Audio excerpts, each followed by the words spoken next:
I never imagined my life would turn out like this, doing whatever I could just to keep a roof over my head. At 24, I thought I'd be chasing dreams, building something meaningful. Instead, I sat on the worn-out couch of my tiny studio apartment, staring at a pile of overdue bills spread across the table. Each one felt like a reminder of how fast everything was falling apart. On top of the stack was the rent notice.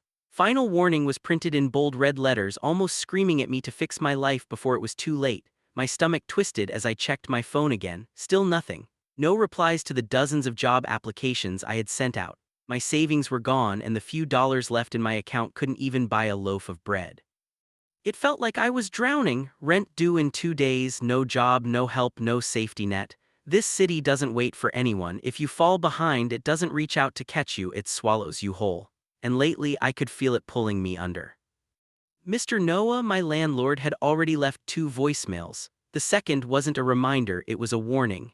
"You're running out of time," he'd said, his deep voice calm but final. "If I don't have the money by Friday, you're out, no exceptions." My chest tightened at the thought. I couldn't go back to my parents, they were barely managing themselves. I couldn't face them as a failure, there was no one else. I was completely cornered and completely alone. Then I heard footsteps in the hallway, slow, heavy, deliberate. They stopped right outside my door. A sharp, firm knock followed. I didn't need to guess who it was. Taking a shaky breath, I stood up and opened the door. There he was, Mr. Noah, tall, broad-shouldered, with the kind of quiet confidence that said he was always in control. His suit was perfectly pressed, his gray hair neatly slicked back. He looked like someone who'd never had to worry about bills or deadlines. "Good evening, William," he said, calm but commanding. "May I come in?" I hesitated for a moment, glancing down the hallway as if someone might suddenly show up to save me. No one did, so I nodded and stepped aside. He walked in slowly, scanning the small apartment, the clutter, the unwashed dishes, the pile of laundry. Heat rushed to my face in embarrassment. He turned to me, expression unreadable. "I assume you know why I'm here." I swallowed hard. "Yeah, about the rent, I'm trying, I just need a little more time." He didn't blink. "Time isn't something I can give, William. This isn't a charity. I have other tenants waiting, tenants who pay on time." "I understand," I said quickly, my voice trembling. "I swear I'll have it soon, I just need a few more days."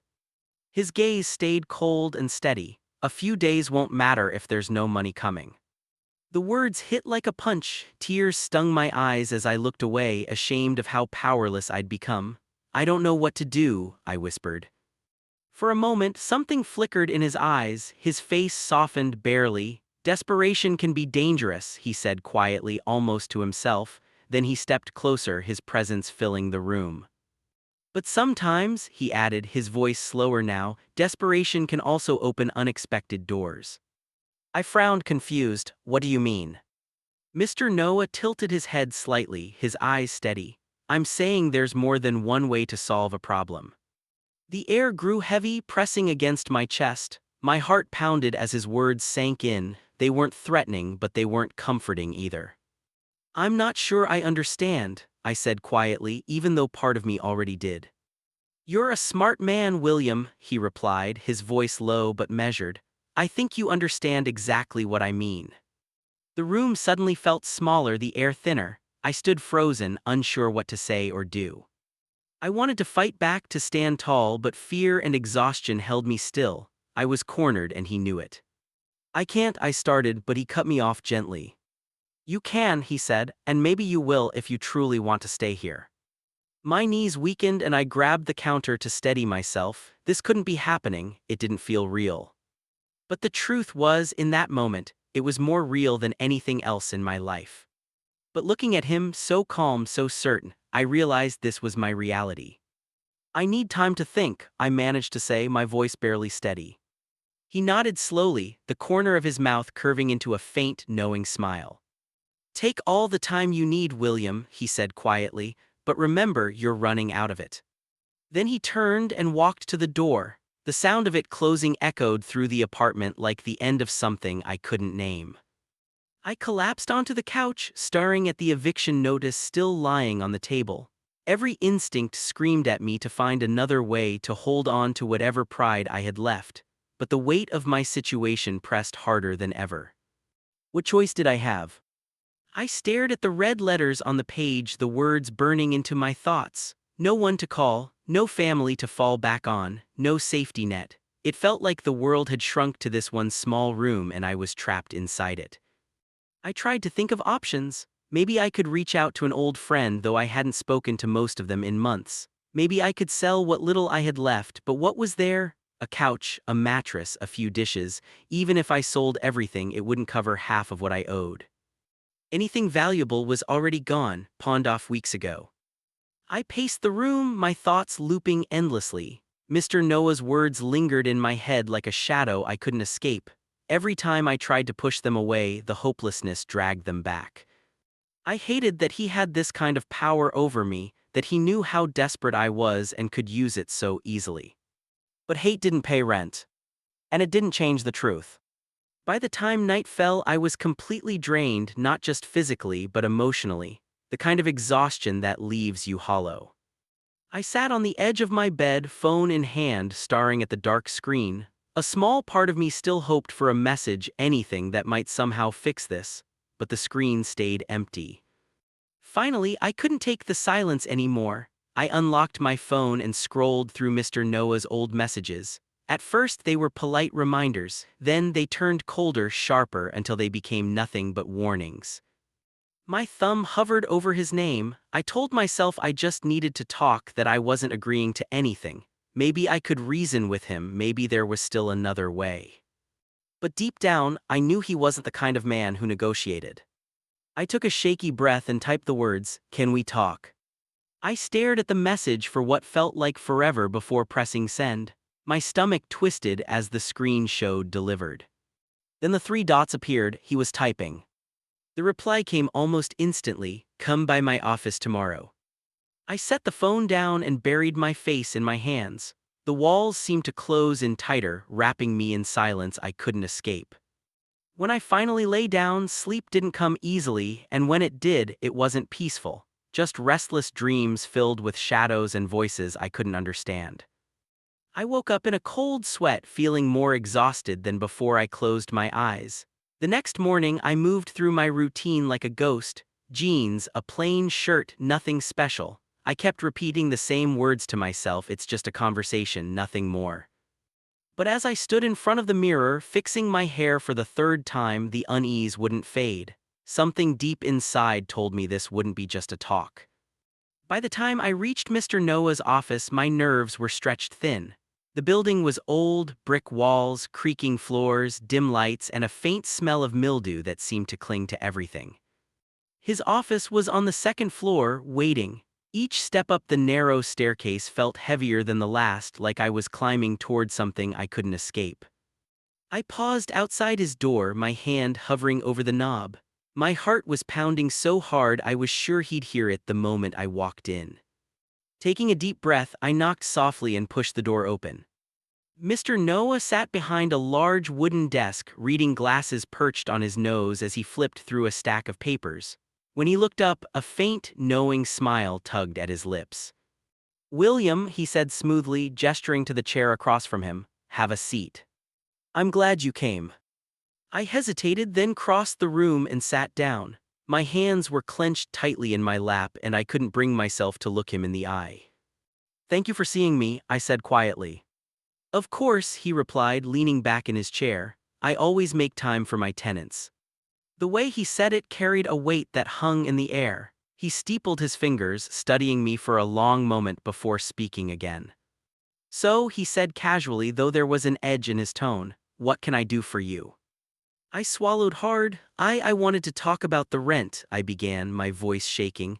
"I know I'm behind, I know you've been patient, but—" "But patience has limits," he interrupted smoothly. "You understand that, don't you?" I nodded, unable to find the words. He leaned forward slightly, his eyes steady and unreadable. "I gave you an option, William," he said slowly, "and I think we both know why you're here." Heat crept up my neck. I looked down, unable to hold his gaze. I don't know if I can go through with this," I admitted, my voice trembling. "You can," he replied calmly with quiet certainty, "and you will if you truly want to stay here." His words landed like a weight I couldn't lift. It felt as though I was being pulled into something far beyond my control, swept up in a current I didn't know how to stop. My hands shook as I gripped the edge of the chair. "Why me?" I asked, my voice cracking. "Why are you doing this?" His expression softened, though it didn't bring comfort. "Because you need help," he said quietly, "and I help those who need it." The words hung in the air, layered with meaning I couldn't fully understand. I didn't have the strength to question him further. He reached across the desk, paused halfway, then pulled his hand back. "Take your time," he said gently, "but remember, time is running out." That night, back in my apartment, I replayed our conversation over and over. His words echoed in my mind, louder each time I tried to silence them. I felt trapped, suffocated by the weight of choices I didn't want to make. This wasn't just about money anymore. It was about control and the painful truth that I had none. I was caught in a situation I never wanted, and he knew it. The idea of surrendering made me sick, but the alternative felt just as hopeless. Lying in bed, staring at the cracks in the ceiling, I tried to convince myself I still had options, that somehow I'd find another way, but deep down I knew the truth: I was out of time. The next day arrived far too soon. I'd barely slept, my mind heavy and restless. The apartment was painfully silent. Every creak of the floor, every hum of the refrigerator felt louder, like reminders of how empty everything had become. I couldn't eat, I couldn't think. Even the small distractions, books, music, daydreams, offered no escape. My thoughts always circled back to one thing: the meeting I'd agreed to with Mr. Noah. I told myself there was still time to back out, that maybe I could find another solution. But every time I tried to think logically, reality slammed back like a locked door. My phone buzzed constantly: reminders, overdue bills, payment alerts. The eviction notice taped to the fridge stared at me like a challenge I couldn't answer. But I had nothing left to fight with. No job, no savings, no one to call. As the hours passed, I found myself standing in front of the mirror, staring at a version of me I barely recognized. My hands shook as I brushed my hair, my thoughts spiraling. How did I even end up here? I chose something simple to wear: plain, clean, unremarkable. This wasn't about appearances anymore, it was about survival. By the time I reached his building, the sun was setting, casting the city in a soft golden glow. It was strangely beautiful. Inside, the halls were quiet: polished floors, modern lighting, the faint scent of fresh paint. Everything my apartment was. I felt out of place, like I didn't belong. The elevator ride felt endless. Soft classical music drifted through the speakers, but instead of calming me, it only made the silence heavier. When I reached his door, I hesitated. My hand hovered over the doorbell, my heart pounding so hard it hurt to breathe. I told myself I was ready, but standing there, I realized I wasn't. Part of me wanted to turn around, to run back home, to find any other way. But what waited there? A dark, empty apartment and an eviction notice, nothing else.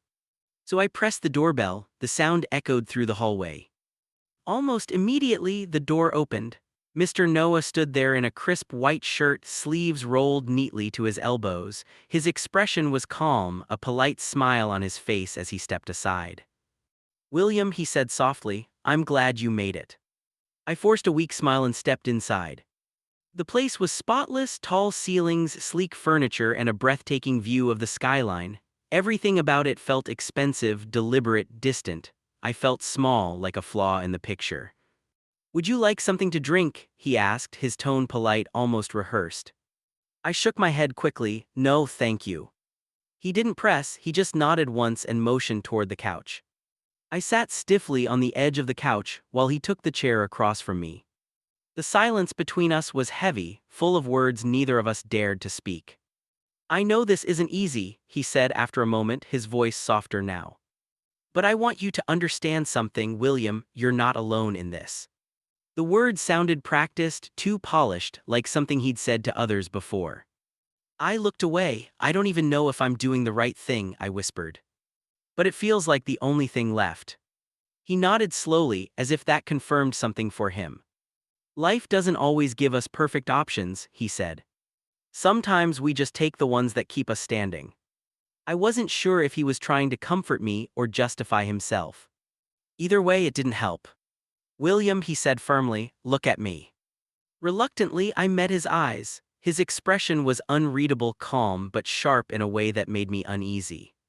"You're resourceful," he continued. "Resilient, that's what I see, someone who refuses to give up." I wanted to tell him it didn't feel like strength, it felt like surrender, but no words came out. He stood and walked toward the window, the city lights flickering in the reflection. "You don't have to decide right now," he said after a pause. "Just remember, every choice has a cost." The words hung in the air like smoke. When I finally left, the city felt quieter than ever. Back in my apartment, I replayed the entire conversation again and again. His voice echoed in my mind, each sentence twisting deeper into my thoughts. It wasn't just about money anymore, it was about control and the painful truth that I had none. I lay awake for hours, staring at the ceiling, trying to convince myself I still had a choice. That somehow I'd find another way. But I knew the truth, I was running out of options. By morning, exhaustion had settled into my bones. Every creak in the floorboards, every hum of the refrigerator reminded me of how empty everything had become. I couldn't eat, couldn't think. Even the things that once distracted me, books, music, daydreams, felt meaningless. My phone buzzed again, overdue bills, payment alerts, reminders I didn't need. The eviction notice on my fridge stared back like a silent warning. The only thing standing between me and the street was a decision I didn't want to make. As the clock ticked toward evening, I stood before the mirror trying to recognize the person staring back. My hands shook as I brushed my hair, doubts spiraling in my mind. What was I doing? How had it come to this? I chose simple clothes, nothing fancy, nothing loud. It didn't matter how I looked. What mattered was the choice I was about to make, and the small part of me that still hoped I could change my fate. By the time I reached Mr. Noah's apartment, the sun was already fatting, painting the city in muted gold. The building was elegant, marble floors, quiet elevators, soft music echoing in the hallways. It all felt too perfect, too far from my world of chipped paint and late notices. At his door I hesitated, my hand hovered over the bell. I could still turn back, but turning back meant returning to nothing. So I pressed it. The door opened almost at once. Mr. Noah stood there, composed as always, sleeves neatly rolled. "William," he said with that calm, measured tone, "I'm glad you came." I nodded weakly and stepped inside. His apartment was immaculate, tall ceilings, dark furniture, glass walls reflecting the city lights. It was beautiful, but it made me feel smaller, like I didn't belong there. "Would you like something to drink?" he asked politely. "No thank you," I replied quickly. He gestured toward the couch. I sat again on the edge while he took the chair opposite. The only sound was the quiet hum of the air conditioner. "I know this isn't easy," he said finally, "but I want you to understand you still have choices." The words stung, they sounded kind but carried weight. It wasn't comfort, it was control. "I don't know if this is the right choice," I admitted, "it just feels like the only one left." He nodded as if confirming what he already knew. "Life pushes us into corners," he said, "what we do next decides who we become." I lowered my gaze, every part of me wanted to run, but survival has a way of silencing pride. "William," he said again, "look at me." I did, his voice softened. "You're stronger than you think, resilient. I see someone who's willing to fight for tomorrow, and there's nothing weak about that." I wanted to argue, but I couldn't, all I could do was nod. He stepped back toward the window, watching the sun disappear over the skyline. "You don't have to decide tonight," he said quietly. "But remember, doing nothing is also a choice." When I walked out of that apartment, the air felt different. The same streets, the same lights, but something inside me had shifted. This wasn't just about rent anymore. It was about taking back a part of myself I thought I'd lost, before the world could take it from me completely. Back home, I cleaned everything I could, counters, floors, anything to keep my mind busy, but the silence only felt heavier. The rent was paid, yet the cost echoed in ways I couldn't name. A week later, I lay on the couch, staring at the ceiling. The envelope of money still sat on the table, untouched, a reminder of everything I wanted to forget. I hadn't even opened it. The thought of using it made me sick. I needed to change something, anything. I grabbed my phone and scrolled through job listings one after another, nothing promising, nothing that paid enough. The more I looked, the more hopeless it felt. With a sigh, I tossed the phone aside and gazed out the window. The city lights flickered, almost as if they were mocking me. Just as I was about to give up, my phone buzzed. It was him. "William, hope you're doing well, just checking in to see if you've thought about what we discussed. My offer still stands, let me know if you need anything." My chest tightened. I stared at the message, my grip on the phone firm. The casual tone, the assumption that I'd come running back, it made me angry. But worse than anger was that tiny flicker of temptation, a quiet voice whispering, "It's still an option." I hated myself for even thinking about it. Still, the truth was clear. I was exhausted, physically, mentally, emotionally, and I knew one thing for sure: I couldn't let him hold power over me again. That night, I made a decision. I'd find another way, no matter how long it took, no matter how hard it got. The next morning, I started over. I called temp agencies, reached out to old contacts, and filled out every online application I could find. I signed up for delivery work, offered to walk dogs, even thought about donating plasma. Survival wasn't just about paying rent anymore. It was about reclaiming who I was. It wasn't glamorous, it wasn't easy. Every day felt like clawing my way out of a pit, inch by painful inch. But I kept going. I held on to the promise I'd made to myself. I wouldn't fall back into that trap again. Slowly, things began to shift. The envelope from Mr. Noah sat untouched on the counter, silent and heavy, a reminder of the price I'd already paid and the vow I'd made never to pay it again. I wanted to be free, free from him, free from the shame that clung to me like a second skin. Then one evening, as I was closing the cafe, a woman approached me. She looked to be in her 50s with kind eyes and a warm smile. "You're William, right?" she asked. I nodded. "I've seen you here a lot, always working hard. My sister runs a small office downtown and I think she might have a position that could be perfect for you. Would you be interested?" My heart leapt. "Yes," I said instantly. I wanted to hear more. She handed me a business card. "Call her," she said. "Tell her I sent you. I can't promise anything, but it's worth a shot." I thanked her, feeling something I hadn't felt in weeks: hope. It wasn't a guarantee, but it was enough to keep me moving forward. The next day, I called, set up the interview, and spent hours preparing. I wanted to give it everything I had. When the day came, I walked into that office with my head held high, determined to take back control of my life. The interview went well. By the end of the week, I got the call. They offered me the job. It wasn't a dream position and the pay wasn't high, but it was enough. Enough to survive, enough to begin again. It was a fresh start. As I settled into my new routine, the memory of that dark chapter began to fade, not disappear, but lose its power. Some wounds take time to heal, but I no longer felt trapped by them. For the first time in months, I felt like myself again, stronger, more determined, ready to build something real. Looking back, I'm still not proud of everything I went through, but I am proud of the choice I made to fight for a better life. Desperation can push people to the edge. Survival sometimes comes at a cost, but through it all, I discovered something I never believed before: I was stronger than I thought. In the end, I didn't need anyone to rescue me. I saved myself, and that was a victory worth holding on to. So now that you've heard my story, I want to know, what do you think? Was it the right choice? Did I even have a choice at all? What would you have done in my place? Honestly, even now, I still don't know if I should feel guilty. Maybe your perspective can help me understand. Thank you for listening.